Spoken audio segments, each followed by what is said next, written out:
Good afternoon. এই যে tea break, চা নিয়ে আসলাম। তো এখন সময় টাইম হচ্ছে 2:45। আমাদের লাঞ্চের পর একটা টি ব্রেক হয়। তো চা নিয়ে আসলাম।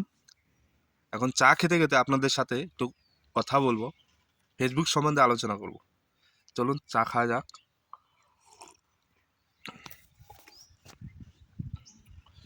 ফেসবুক এমন একটা প্ল্যাটফর্ম যেটা ছোট থেকে সিনিয়র সিটিজেন তারাও ফেসবুক ইউজ করে। মানে ফেসবুক ধরে রাখো সবাই ইউজ করে, যাদের কাছে অ্যান্ড্রয়েড ফোন আছে সবাই ইউজ করে ফেসবুক। তো কিছুদিন ধরে যারা ভুলভাল ভিডিও করতো, ভুলভাল মানে আপনারা বুঝতে পারছেন আমি কাদের কথা বলছি, যারা নোংরামি করে ভিডিওর মাধ্যমে, যেসব মেয়ে ছেলেগুলো, যেসব বউগুলো, তাদের কথা বলছি আমি। তো কিছুদিন ধরে কিন্তু ভিডিও কমে যাচ্ছে, এখন আর কিন্তু অতটা দেখা যায় না। তার কারণ হলো আর্নিং কমে যাওয়া। রিলস ভিডিও আর্নিং কমে গেছে, এই জন্য তারা আর ভিডিও দিচ্ছে না। তাদের মতো একটাই ট্যালেন্ট, সোশ্যাল মিডিয়া এমন একটা জায়গা যেটা নিজের ট্যালেন্ট শো করা যায়। তো তাদের ট্যালেন্ট কি ছিল আপনারা তো দেখতেই পারেন।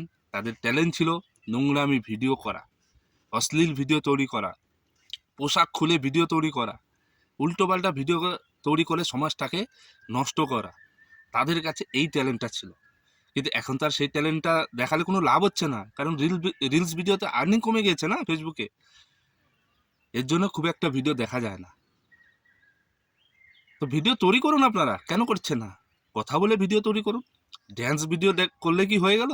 কিছু বলুন, আপনাদের ট্যালেন্ট, সেই ট্যালেন্ট ফেসবুককে দেখান। আপনার যা ট্যালেন্ট আছে সেটা দেখান, শুধু নাচের ভিডিও করলে হবে? কিছু বলুন, কিছু আমাদের বলুন, যেটা আপনার কথা শুনে আমরা কিছু শিখতে পারবো। কিছু বলুন, ভিডিও তৈরি করুন। ভিডিও কেন বন্ধ করে দিয়েছেন? আর্নিং কমে যাওয়ার কারণে। আর্নিং, রিলস ভিডিও কমে গেছে, বাকি তো আছে। তো এখন আপনারা খোলাখুলি কিছু বলুন, লাইভ ভিডিও করুন, দেখবেন অনেক আর্নিং বেড়ে যাবে। নিজের ট্যালেন্টটা শো করুন। বোঝাতে বললাম আপনাদের? তো নোংরামিগুলো বন্ধ করুন, ঠিক আছে? যারা নোংরামি করে ভিডিও তৈরি করছিল না, সেগুলো এখন বন্ধ করে দিন। এখন আর কোনো লাভ নেই, কোনো পয়সা পাবেন না, কাজকলা পাবেন এখন, ঠিক আছে? তো চা খেতে খেতে আপনাদের সাথে এই কথাগুলো শেয়ার করলাম। সবাই ভালো থাকবেন, সুস্থ থাকবেন। এখন গরম খুব পড়েছে, সবাই জল খাবেন, রাস্তাঘাটে বেরোবেন ছাতা মাথায় নিয়ে। আর শরীরে যেন জলের মাত্রা কম না হয়, সবসময় জলটা একটু বেশি খাবেন, ঠিক আছে? তো আজকের মতো এখানে শেষ করছি। ভালো থাকবেন, সুস্থ থাকবেন, বাই বাই, টাটা।